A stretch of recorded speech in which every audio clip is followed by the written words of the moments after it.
On parlait de Gérald Darmanin il y a quelques instants. Bon, en même temps, c'était le seul qui s'est montré, comme disait Sarah Salman. Les autres, ils sont en train de manger de la bûche. Oh, vous croyez préparer leur cabinet. Oui, c'est ce que j'allais dire, parce que je pense qu'ils doivent avoir toutes les difficultés du monde à chercher mais tout ça pour dire que vous mettez un conseil des ministres le 3 janvier.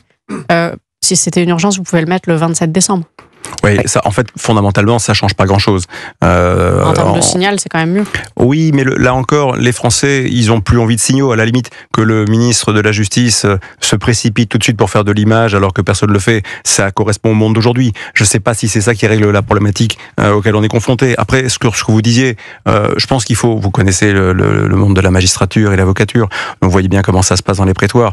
Tout n'est pas binaire. C'est-à-dire qu'il y a effectivement une certaine partie de la magistrature qui est politisée. Oui, presque 30%. Il y a une partie effectivement des magistrats qui sont concernés par la problématique politique, mais ça, c'est pas le cas de tous les magistrats. C'est pas non plus le cas de toute la machinerie judiciaire qui fournit un travail qui est plutôt remarquable compte tenu des moyens qui sont les leurs. Et là encore, si on les prend à rebrousse-poil à chaque fois qu'on veut faire quelque chose, faut pas s'étonner que les gens commencent par se raidir. Éric Dupond-Moretti, il y avait sans doute plein de qualités. Il était, du point de vue des magistrats, très difficile à accepter parce qu'ils le connaissent très bien.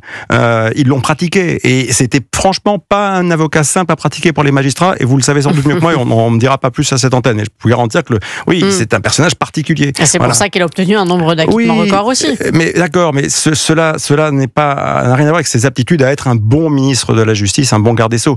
Et Gérald Darmanin, il arrive effectivement avec une marque politique, alors, qui est une expérience qui est intéressante, c'est-à-dire qu'il connaît les problèmes de la justice pénale parce qu'il les a vus lui en tant que ministre de l'Intérieur. Qui a toujours pensé que c'était le problème justement de la police. Voilà, mais quand vous commencez comme ça, vous n'êtes pas certain effectivement d'arriver avec les bons diagnostics. Quand vous parlez avec les magistrats, quand vous parlez vraiment avec eux, vous vous rendez compte des difficultés auxquelles ils sont confrontés. C'est pas qu'une question de moyens, c'est aussi une question de loi. Les magistrats appliquent la loi. Et après, si la loi n'est pas adaptée, peut-être qu'il faut se poser la question du législateur. Et là, justement, est-ce qu'il y a de l'espoir, Sarah Salman? Vous parlez d'appliquer la loi, le code pénal, par exemple, prévoit un maximum. Ils ont la latitude de l'appliquer ou pas, ce maximum. Ils ont quand même une liberté. Ils individualisent la peine en fonction de ce qu'ils estiment être bon. Alors parfois, ils se trompent. Malheureusement, il y a un vrai sujet, mais qui est extrêmement compliqué à poser, c'est la responsabilité du magistrat. Et il y en a pas. Mais en démocratie, c'est très compliqué. Mais aller chercher ce débat-là et le poser sereinement, il y en a pour des années. Parce qu'à partir du moment où vous allez chercher la responsabilité d'un magistrat, parce qu'il n'a pas pris la sanction suffisante ou parce qu'il a libéré quelqu'un qu'il n'aurait pas dû libérer, à ce moment-là, vous allez stériliser complètement le fonctionnement de la justice. C'est des débats qui sont extrêmement compliqués à poser. Là encore, il faut regarder le cas par cas. Alors vous parliez, certes, les lois existent, mais enfin, il y a aussi l'aménagement des lois au bout de 6 mois, un petit peu obligatoire de la part de Nicole Belloubet. Là, j'entendais Béatrice Brugère hier proposer qu'on fasse totalement différemment, qu'on mette plus de détention, d'ailleurs repris à son compte par Gérald Darmanin, plus de détention pour des courtes peines. Qu'est-ce que vous en pensez? Comme dans les pays scandinaves, alors ça, je pense que c'est très positif. On est confronté à une difficulté néanmoins, c'est qu'on n'a plus de places de prison. Donc là, j'ai quand même regardé les chiffres, parce qu'en 2019, Emmanuel Macron nous avait dit davantage de places de prison. Donc pour les courtes peines, il en faut encore plus, vu qu'on en aura, il y aura peut-être plus de turnover. Didier Migaud disait que les 15 000 places n'allaient pas être construites avant, je crois, 2027. Bon, eh bien, formidable pour ce que dit Didier Migaud, mais je regardais quand même le coût.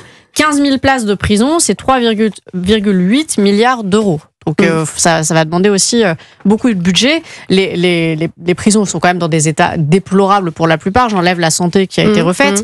Et là, vous dites, Didier Migaud disait pas avant 2027. Oui, me semble-t-il.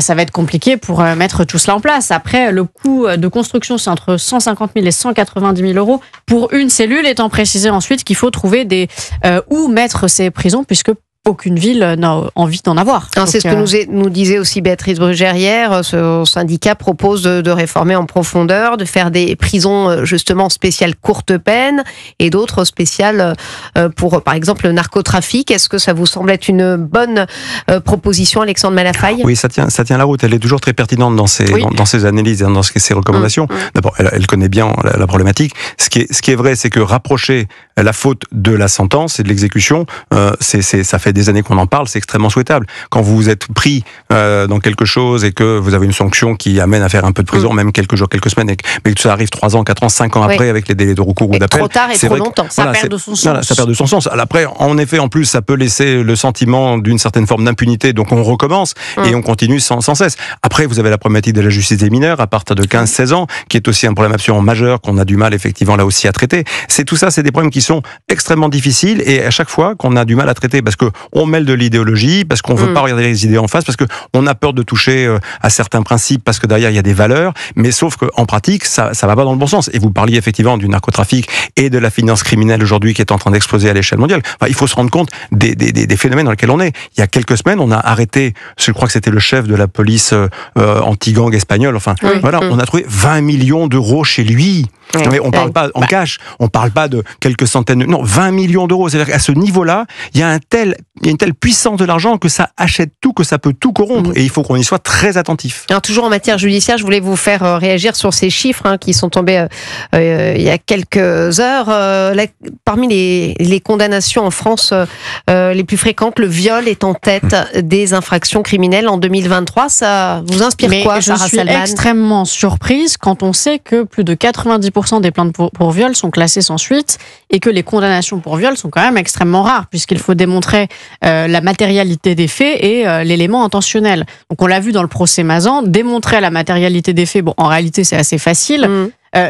L'élément intentionnel, c'est beaucoup plus difficile, ce qui explique qu'il y a peu de condamnations pour viol en France, donc voilà, je suis quand même très surprise de ces chiffres. Les chiffres exacts, c'est 1800 infractions de viol et autres crimes de nature sexuelle qui se sont soldés par une condamnation. Ils ont tout mis ensemble alors. Oui, faisant du viol la première infraction, donc sur 2900 infractions criminelles sanctionnées, 62% concernaient les viols, et pour plus de 7 infractions de viol sur 10, des circonstances aggravantes ont été retenues, Alexandre Malafaille.